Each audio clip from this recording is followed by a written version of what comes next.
रे मामा, भारत में जब भी संगठित अपराध की बात होती है तो न केवल मुंबई अंडरवर्ल्ड बल्कि मौजूदा वक्त को देखा जाए तो मुंबई के अलावा दिल्ली, हरियाणा, पंजाब, राजस्थान, यूपी, बिहार में भी अंडरवर्ल्ड काफ़ी फला फूला है।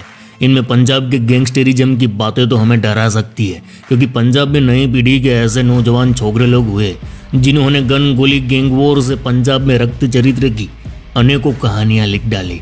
पंजाब की इमेज हमारे खोपड़े में धक्कड़ खिलाड़ियों की है, आर्मी के जवानों की है, खालिस्तानी आंदोलन की है, लेकिन पंजाब में नई पीढ़ी का अलग लेवल का गैंगस्टरिज्म भी बहुत चर्चित है रे। पंजाब के गैंगस्टरों में डेयरिंग गजब का होता है। यहाँ के सैकड़ों ऐसे गैंगस्टर जन में जिन पर अनेकों किताबें लिखी गई, फिल्में बनी, इनमें से कुछ तो ऐसे गैंगस्टर हैं जिनकी कहानियां सुनकर आप हिल जाओगे। इनमें दविंदर बम्बिहा, सुक्खा काहलो और उपिंदर गांधी, ये तीनों ऐसे गैंगस्टर हैं जिनकी लोकप्रियता आज भी पंजाब के गांव कस्बों में काफ़ी है।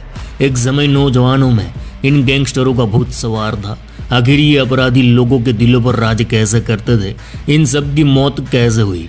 आज का हमारा विषय यही है कि इन तीनों की कहानी सुनने की बजाय इनकी जड़ तक पहुंचे और आपके बताए आखिर ये तीनों थे कौन, पंजाब में इनकी चर्चा आज भी क्यों होती है, इन तीनों की मौत के बाद इनके परिवार का, इनके गैंग्स का क्या हुआ और इन तीनों को किसने मारा। ये वीडियो शुरू करते हैं।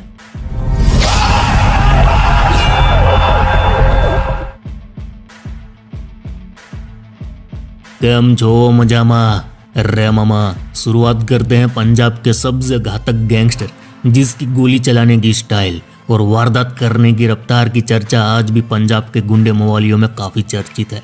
दविंदर बम्बिहा मूल रूप से पंजाब के मोगा जिले के गांव बम्बिहा का रहने वाला था। 16-17 साल के दविंदर सिद्धू यानी दविंदर बम्बिहा को भी पता नहीं था कि वह होनहार कबड्डी खिलाड़ी कब कॉन्ट्रैक्ट किलर बन जाएगा। दरअसल बम्बिहा जब कॉलेज में था उन दिनों एक लफड़ा हुआ। बम्बिहा के दोस्त की गर्लफ्रेंड को लेकर बवाल हुआ। बम्बिहा अपने दोस्त के साथ उस लड़के के पास पहुंचा जिसने दोस्त की गर्लफ्रेंड से बदतमीजी की थी, लेकिन मौके पर बात बिगड़ गई और दविंदर के दोस्त ने सामने वाले को गोली ठोक दी। वो ढेर हो गया। भले ही उस कांड में उस दिन दविंदर सिंह के हाथों कोई मरा नहीं था, फिर भी उसके मत्थे पर खून करने का दाग तो लग ही गया। हत्या और हत्या की कोशिश में पंजाब पुलिस ने दविंदर को उसके दोस्त सहित गिरफ्तार करके जेल भेज दिया। जेल से जब दविंदर छूटकर बाहर आया तो उसकी जिंदगी और जन्म कुंडली दोनों ही बदल चुकी थी। वह अब ना तो छात्र बचा था, ना ही देश का आने वाले वक्त का होनहार कबड्डी खिलाड़ी। चंद महीने में ही दविंदर बम्बिहा जेल की सलाखों से वह खतरनाक विद्या सीखकर बाहर निकला जिसने उसके पांव खून खराबे की ओर धकेल दिया। जब बिना करे धरे ही एक कत्ल के आरोप में सलाखों में पहुंच गया तो फिर जेल से बाहर आने के बाद तो मानो दविंदर के मुंह खून लग चुका था। अब उसे हर दिन खून चाहिए। अब वह जराइम की दुनिया में खुलकर खेलने लगा। उसने मोगा के आसपास के छोकरे लोग को इकट्ठा कर गैंग बनाया, मॉडर्न हथियार मंगवाए। अब शुरू हुआ मौत का खूनी खेल। रंगदारी, फिरौती, किडनैपिंग से दविंदर बम्बिहा ने प्रदेश पुलिस की नींद हराम कर दी। वहीं उसके दुश्मन भी बढ़ गए। 20 फरवरी 2016 को उसने एक शादी में घुसकर रवि ख्वाजगे को टपका दिया। इससे पहले उसने तरन तारन में पंजाब के सबसे बड़े ड्रग माफिया जग्गू भगवानपुरिया के साथियों को किडनैप कर तरन तारन में गोलियों से तांडव मचाया। दविंदर बम्बिहा अपराध करने की अपनी रफ्तार से पंजाब में जाना जाता था। वह कब कहाँ से आता, कब अपने दुश्मन को ठोक कर चला जाता, कोई नहीं जानता था।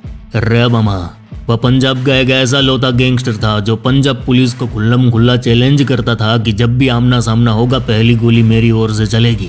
अब पंजाब पुलिस भी उसे जिंदा या मुर्दा पकड़ना चाहती थी और आखिरकार 2016 में मोगा के रामपुरा पुल के पास वह एनकाउंटर में ढेर हो गया। लेकिन ताज्जुब की बात यह है कि आज भी दविंदर बम्बिहा का गैंग उतना ही एक्टिव है जितना पहले था। आज बम्बिहा गैंग का आतंक देश भर में फैला हुआ है। हर राज्य में इसके अलग अलग सरगना है। जैसे हरियाणा में कौशल चौधरी और अमित डागर, चंडीगढ़ के आसपास भूपी राणा का कब्जा है, पंजाब में सुखप्रीत बुड्ढा और दूसरे गैंगस्टर गैंग संभालते हैं, कनाडा में अर्शदीप डल्ला और अमेरिका से लक्की पटियाल। आज लॉरेंस बिश्नोई गैंग को कोई टक्कर दे रहा है तो ये वही गैंग है। रे भाऊ, अब बात करते हैं पंजाब के अब तक के सबसे चर्चित गैंगस्टर सुक्खा काहलो की, जिसके बारे में ये तक बताया गया कि पंजाब में असल मायनों में गैंगस्टरिज्म की नींव रखने वाला सुक्खा काहलो ही था। पंजाब के कपूरथला के कहलवा गांव में 21 जून 1987 को जन्म है। सुखविंदर के माता पिता चाहते थे कि वह ठीक से पढ़ लिख ले ताकि उसे अमेरिका ले जा सके। बताया जाता है कि सुखविंदर के पिता काफ़ी दिनों से अमेरिका में रह रहे थे। इधर पढ़ाई के दौरान छोटे मोटे झगड़ों से कब सुखविंदर अपराध की दुनिया में दाखिल हुआ, परिवार को भनक तक नहीं लगी। 17 साल का हुआ तो उसके ऊपर पहला केस दर्ज हो गया। इधर सुखविंदर के पिता को पता चला तो उनका सपना टूट गया और वह सुखविंदर को भाई सोनू के साथ उसकी मौसी की यहाँ छोड़कर परिवार के साथ विदेश चले गए। क्योंकि आपराधिक केस की वजह से अब सुखविंदर विदेश नहीं जा सकता था, इसलिए माँ बाप को अकेले जाना पड़ा। यही वह समय था जब सुखविंदर के संपर्क इलाके के बदमाशों से हो गए। थोड़े ही दिनों में उसने पंजाब से लेकर राजस्थान तक ताबड़तोड़ वारदात को अंजाम दिया। 1 साल के भीतर उसके ऊपर 1 दर्जन से ज्यादा मुकदमे दर्ज हो गए। 2005 से 2015 तक सुक्खा काहलो पूरे पंजाब में उत्तर से लेकर दक्षिण तक गुंडे मवालियों का दद्दू बन चुका था। अब लोग सुखविंदर को सुक्खा काहलो के नाम से जानने लगे थे। सुक्खा ने 2008 में अपनी लॉन्ग टाइम रही गर्लफ्रेंड से शादी की, फिर बीवी के साथ ऑस्ट्रेलिया चला गया। 2 साल वहां रुका। इस दौरान दोनों में कुछ विवाद हुआ। सुक्खा अकेला पंजाब चला आया। बस यहीं से उसने अपराध को फुल टाइम धंधा बना लिया। इधर 2012 में सुक्खा ने अपने ही दोस्त लवली बाबा की कुछ कारणों से हत्या कर दी। इधर उसके दोस्त विक्की गुंडर प्रेमा लाहौरिया ने सुक्खा को मारने की कसम खाई। ये सब वही लोग हैं जो एक समय सुक्खा के दोस्त हुआ करते थे। सुक्खा काहलो के बारे में बताया जाता है कि वह यारों का यार था। उसके ऊपर ज्यादातर मुकदमे अपने यार दोस्त के लिए ही लगे थे और अब यही यार दोस्त उसके जान के दुश्मन बन चुके थे। जनवरी 2015 में सुक्खा काहलो की कोर्ट में पेशी थी। उसे जेल से कोर्ट ले जाया जा रहा था। तब फगवाड़ा हाईवे पर विक्की गोंडर प्रेमा लाहौरिया और उसकी पूरी गैंग ने पुलिस वैन को रोका और पुलिस वालों के सामने सुक्खा पर कोई 100 से ज्यादा गोलियां चलाई गई।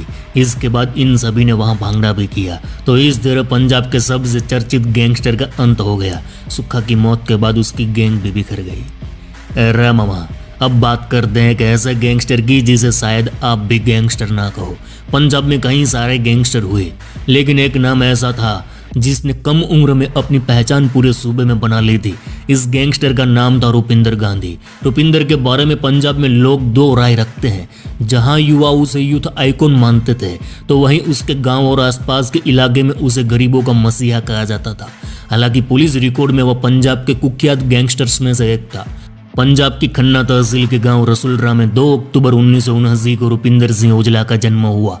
गांधी जयंती के दिन पैदा होने के कारण उसके पिता ने उसका नाम रुपिंदर गांधी रख दिया। रुपिंदर बड़ा हुआ तो स्कूल में बढ़िया छात्र रहा और साथ ही फुटबॉल का नेशनल लेवल खिलाड़ी भी था। अब गांधी पंजाब यूनिवर्सिटी पहुंचा, जहां उसने Gandhi group of student union का संगठन बनाकर एक नामचीन छात्र नेता बन गया।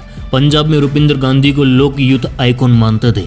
उसकी फैन फॉलोइंग का अंदाजा इस बात से लगाया जा सकता है कि पंजाब और चंडीगढ़ के विश्वविद्यालय और कॉलेजों में Gandhi group of student union से 3 लाख से अधिक छात्र जुड़े थे। वह 22 साल की उम्र में साल 2001 में सरपंच भी बन गया। जहां रुपिंदर गांधी गांवों के लिए एक मसीहा मददगार था, तो बाहरी दुनिया के लिए वह एक बड़ा गैंगस्टर भी था। रुपिंदर के बारे में कई लोग मानते हैं कि जब भी वह गांव आता तो सभी को बड़ा मान सम्मान देता, लड़कियों की शादी करवाता, छात्रों की मदद करता। वहीं सरपंच के तौर पर अपनी जिम्मेदारी भी निभाता, लेकिन बाहर उसका खौफ गैंगस्टर वाला था।